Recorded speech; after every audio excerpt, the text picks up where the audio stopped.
طبعا انا حصل معايا حالا موقف ما اقدرش اسميه الا جبروت امرأة. على عنوان الفيلم ما اعرفش بتاع مين، بس اكيد فيلم هابط من الثمانينات يعني. بس هو فعلا يستحق العنوان ده، جبروت امرأة. دي حديقة موناس اللي هي معلم اثري في وسط جاكرتا. عند التذاكر كان في مشكلة في اللغة وانا بسأل على التذاكر. مش كتير من الاندونيسيين بيتكلموا انجليزي، فتطوعت شابة اندونيسية اللي هي تترجم بيني وبين مسؤول التذاكر، بسأل على المواعيد عن السعر وكده. وبعدين فوجئت ان هي بتتكلم عربي بلهجة مصرية. ده الغريب بالنسبة لي. الأغرب قالت لي إن هي خدت كورس تتعلم العربي باللهجة المصرية. أنا عارف إن في ناس كتير بيدرسوا عربي، وفي الحج قابلت ناس كتير من الشيشان ومن روسيا ومن نيجيريا بيدرسوا عربي. بس الأخت حريصة إن هي خدت كورس عربي باللهجة المصرية. طيب سألتها ليه بتاخدوا الكورس ده هنا؟ فقالت لي كلام عام إن هو بياخدوا الناس الطلبة الاندونيسيين اللي رايحين الازهر، بس هي خدته لسبب ان الاكس بتاعها كان مصري.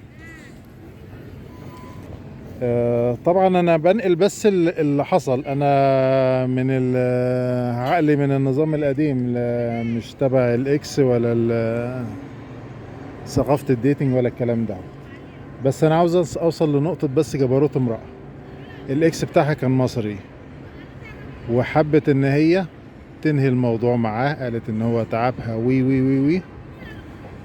فشفت بقى جبروت امرأة، راحت خدت كورس عربي باللهجة المصري.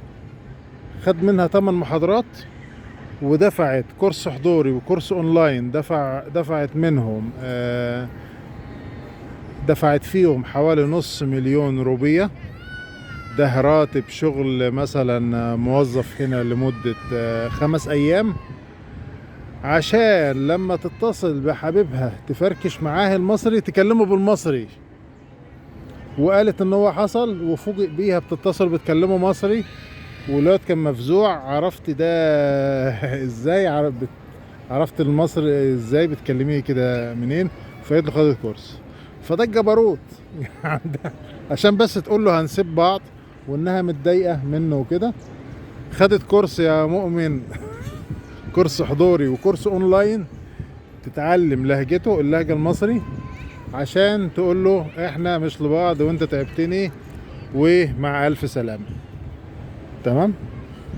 و وصلت لمرحله بقى دلوقتي ان هي بتنكت حما كمان. يعني انا قالت لي نكته عن اخوها المصري ده. قالت لي هو اسمه باسم، بس ما خلانيش باسم خالص، هو خلاني مش باسم. فما شاء الله يعني مستوى، وبتنكت وبتعمل نكت باسم وخلاني مش باسم وكده. لا والألعن بقى، يعني ده بقى جبروت امرأة. دي كده عدت نادية الجندي بمراحل. بعد ما قالت له هنفركش وبتاع بلغته الأم بالمذر تانج بتاعته بالمصري، عملت له فيديو على التيك توك. الأغنية بتاعت أنا لا جاي أقول لك ارجع اسمع مش عارف إيه عشان الكوبي رايتس. تمام. عملت له أغنية تيك توك فيديو ليها على أغنية شيرين أنا لا جاي أقول لك ارجع اسمع علشان ثورة هيل. عشان بس تقول له خدت كل المجهود ده عشان تقول له لا مش عاوزاك.